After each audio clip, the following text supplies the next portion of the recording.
Greetings everyone. Today I'm going to show you how to make a simple armature and modeling stand for modeling clay heads. These will be useful for sculpting something similar to this. Right. So what we're going to actually be building today will look like this. And this will be something that you can easily build a head on. And so I'm going to first go over some of the tools that you'll need for making something like this. And I'm going to talk about a couple different variations. You don't need everything that I have exactly the way I have it. It's a very simple thing to make. This video is made for someone who has little or no carpentry experience, and therefore anybody should be able to do this. The first thing that we're going to need is something to cut our wood. Right? So our wood comes like this. Right? This is a sheet of 3/4 inch, 4x8 sheet of 3/4 inch plywood. Right? And I need to cut this into smaller pieces so that I can make this. Right? The size that I'm going to be making for you today is going to be 10 inches on this side, right? And then 8 inches on the bottom piece. Right, so first thing we're going to need is something to cut the wood. I'll be showing you how to cut the wood using a table saw. That's this large piece right here. Right? You can see the blade here. Right? You could also use a circular saw. Right? This is a handheld version of this. So if you notice, if I turn this upside down, right, and pull the guard back, these two things look very similar. Okay, and they cut in the same way. Right? Either one would work fine. I'm going to be using a table saw because it's a little bit faster. In addition to that, this is for the long cuts. For the cross cuts, we're going to be using behind me the chop saw over there, radial arms. Right? So that's for what we're going to be using for cutting. Right? Additionally, you will need something for assembling. Right? So a drill, something like this. Right, and a driver, something like this, or in a pinch, you could just use an old-fashioned screwdriver. Right, it'll still work. And we'll need something for assembling our wood. So we're going to use 1 1/4 inch screws. Just a box of screws. Right, so here you can see these, and simple screws. These are 1 1/4 inch. Now, when you go to the store to buy screws, there's all different sizes, and the reason for the different sizes, it has to do with what material you're using. So these two pieces of 3/4 inch board, if you add them up together, they equal 1.5 inches. Now, we don't want a screw that's longer than 1.5 inches, right? Because a screw that is longer than 1.5 inches is going to go through our wood. A screw that is shorter than 1.5 inches, right, is not going to get enough bite. So we're going to use 1.25 inches, and this works perfectly for that. That's like that. You'll need something to measure with, measuring tape, something like that. A couple of drill bits. Right? I have a small one, and then I have a 1/2 inch one for a dowel. Right? We'll additionally also need, that's another saw for cutting. If you don't have you can always cut by hand. Right? You'll also need a wooden dowel. Right? Now I'm using a 1/2 inch wood dowel. Right? The 1/2 inch wood dowel is going to fit. Before getting started, we need to set the saw. Right? So I can move the fence on the saw to set the width. Mine is pretty accurate because I've worked on that before, but the best way to measure it is to run a tape measure, and you want to make sure that when you're cutting to the inside of the blade. Right? So if you run your tape measure to the outside of the blade, you'll be a little bit short. Right? Keep all this stuff away from and off of the table saw. It's very common for people to pile stuff up over here. We don't want to be doing that. Right? Eye protection, gotta have eye protection. Right? Way too many stories of people damaging their eyes just doing something simple like cutting a table saw. Ear protection, right? Want to protect your ears too.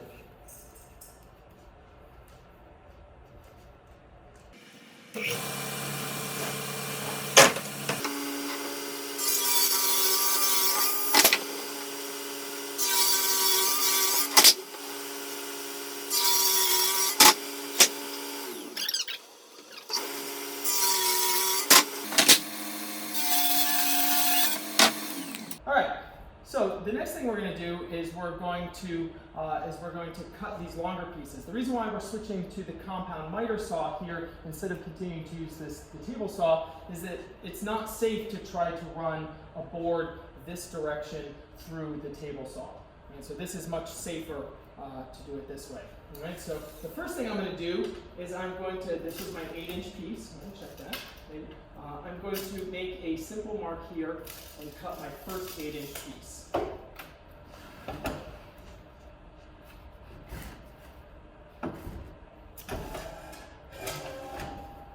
forget my ear protection.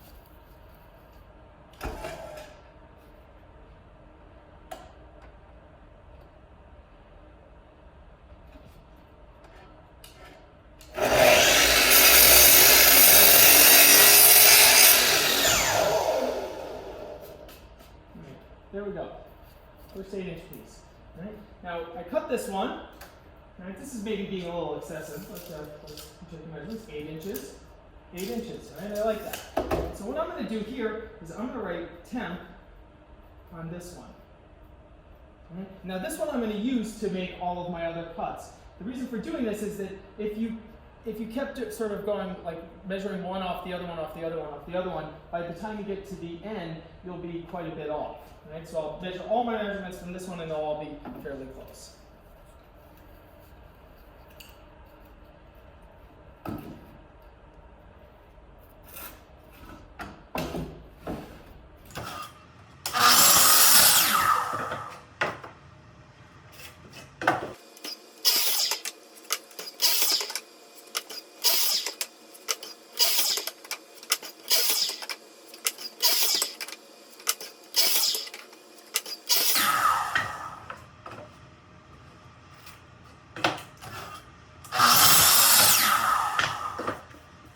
And now for the 10-inch pieces.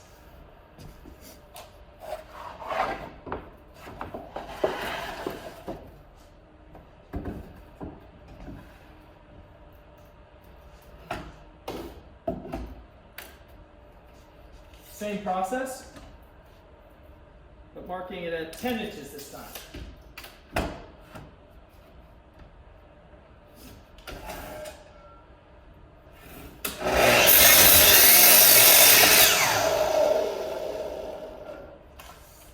Check my cut.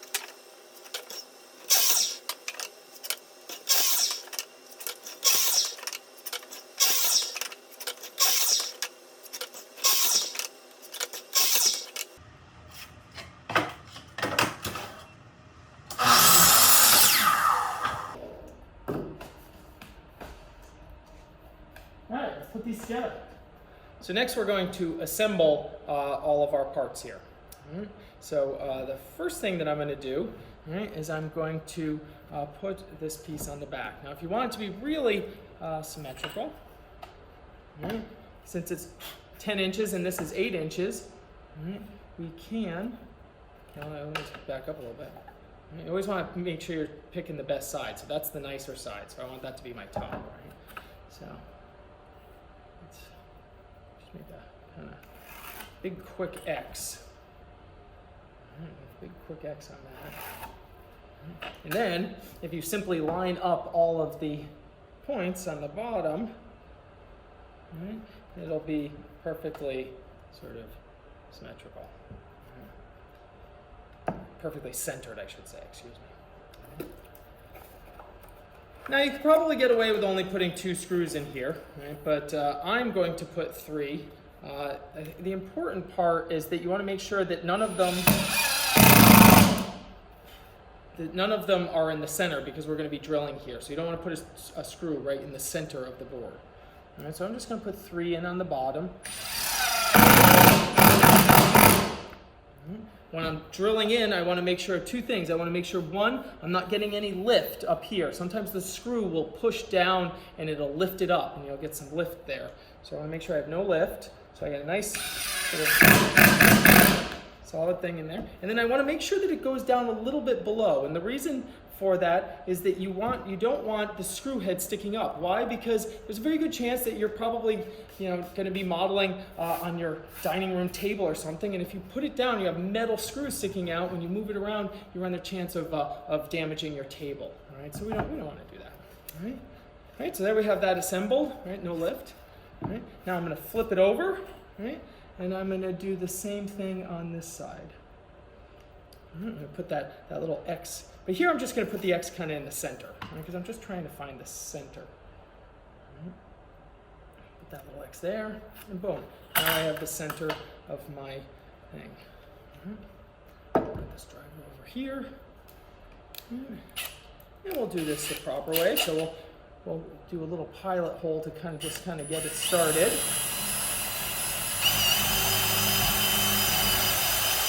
It's just enough to get it started there. I'm going to put a larger drill in. Now here, when it comes to the larger drill, I want the dowel to not go all the way through down to the bottom. Right, so I want it to go a little less. So I know that just like with the 1¼ inch screw, right? I know that that it's 1.5 inches. I'm actually going to use the screw as my measure here. So I know that I do not want my drill, right, to be going past this point. So what I'm going to do, I'm going to take a little piece of tape here, some simple tape there. Right. I'll hold the screw up because I know that screw is 1¼ inch. Right. You could also just use a measuring tape. That works just fine too. Right. And I'm just going to put a little piece of tape on my drill bit. It's not fine. It's not going to hurt the drill or anything like that. Right. And now I can see very clearly that this is 1.25 inches. So now I'm confident going down into, hold it straight up again.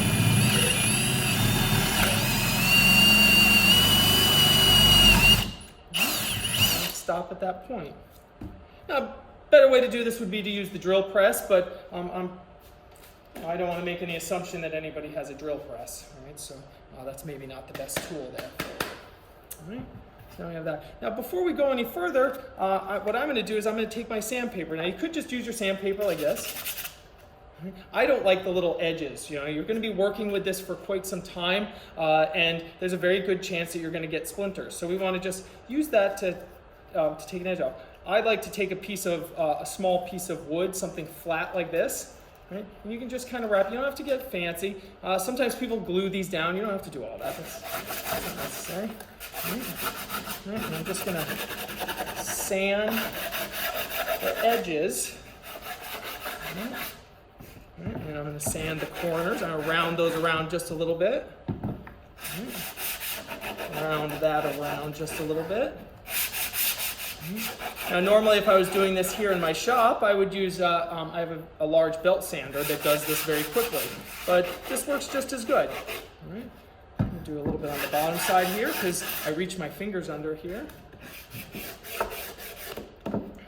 Now, you might be asking yourself, Eric, why do I need to do all of this just to make a modeling stand? Why can't I just use a regular old board? You could just use a regular old board, right? This does a couple of things, right? The first thing it does, right, is it gives you enough thickness, right? Enough thickness to be able to put a dowel in, right? On some of the larger sculptures that I'm working on, I have to screw in metal flanges for the pipes, and this gives me enough sort of meat to do that. So that's actually kind of important.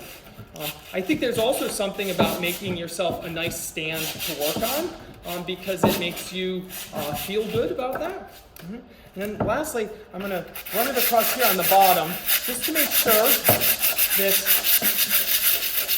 right, just to make sure, and run my hand across that, just to make sure that that's not going to scratch my table. Mm-hmm. I'll do it all on the top too.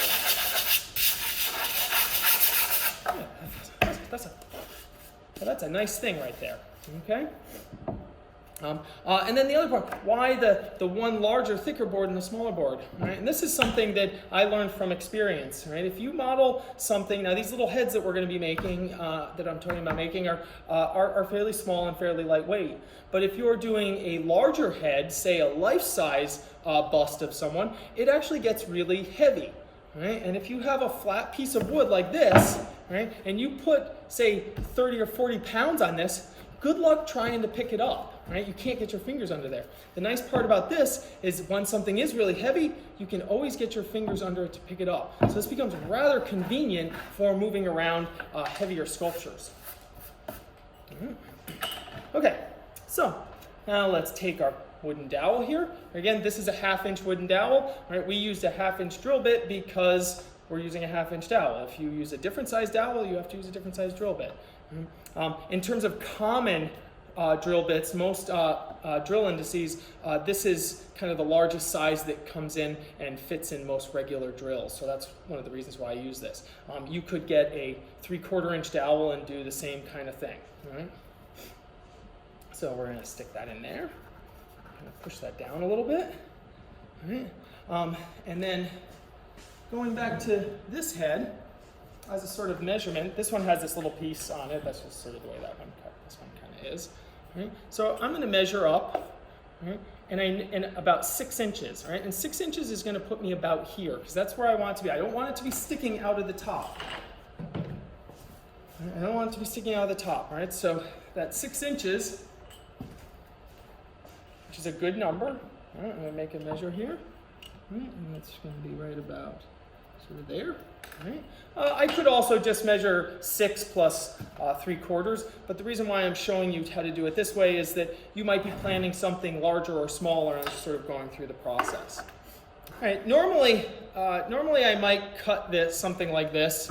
I might cut it on the miter saw. I might cut it on my bandsaw. But again, I'm not making a lot of assumptions about what people have or do not have. Right? So therefore, a simple saw. This is a pull saw, which means that the teeth are in reverse. From a push saw, they would go in the opposite direction. Right? So not making any kind of assumptions about that, we can just cut this with something very simple. Because it's a pull saw, I'm going to start it by running the blade this way just to get a little bit of a groove. And then I want to pull. Right? And we're only trying to make the cut when we pull. Right? Because the saw only cuts in one direction. Okay. Now before we do that, before we put that in, I'm going to put my little drill bit back in here. And I'm going to drill 2 holes in this stick.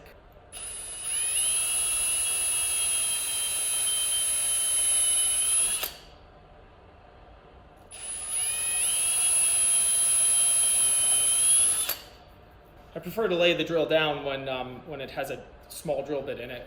And then I'm going to take 2 small screws. And I'm going to thread those in. For this, I'm just going to use a simple screwdriver. Put one in on one side, and then put one in on the other side. Oops, excuse me. And now this is actually going to be enough to keep the clay from spinning around. Right? If we just were to put clay on this, it would spin. And there are other things you could do. You could wrap wire around it. If we were working on a larger scale head, we might get a little ball of like newspaper or something like that and run some tape around it to give it some more mass and wrap some wire around that. It's all really just to fill up that internal space and keep the head from rotating. But this works really well for these smaller size heads. All right. And then I'm going to stick that in there. And then also, I don't want my stick rotating around. All right, so what I'm going to do is I'm going to take one last screw, and I'm going to come in like this. And all I need to do is just go into the wood here. And that just jams that in there and makes that so that that can't move around. All right, and there you have it. This is a fine modeling stand, perfect for doing heads. Oh, one last thing. Wait.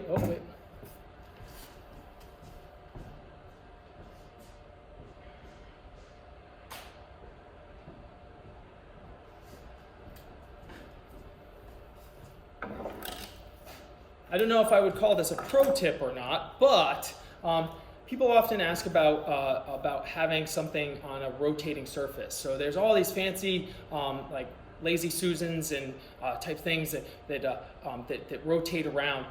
In my experience, and having gotten my start modeling on my kitchen table, like a lot of you probably will be, I have found that a simple piece of wood like this on a washcloth rotates beautifully. All right, how's that for inexpensive, right? Just rotates super smooth, right? And because we sanded the bottom, we made sure our screws weren't sticking through, and because we have this washcloth or rag underneath, right? We're not going to scrape. If anything, you're just going to polish your table, all right? There you go. Thanks for watching.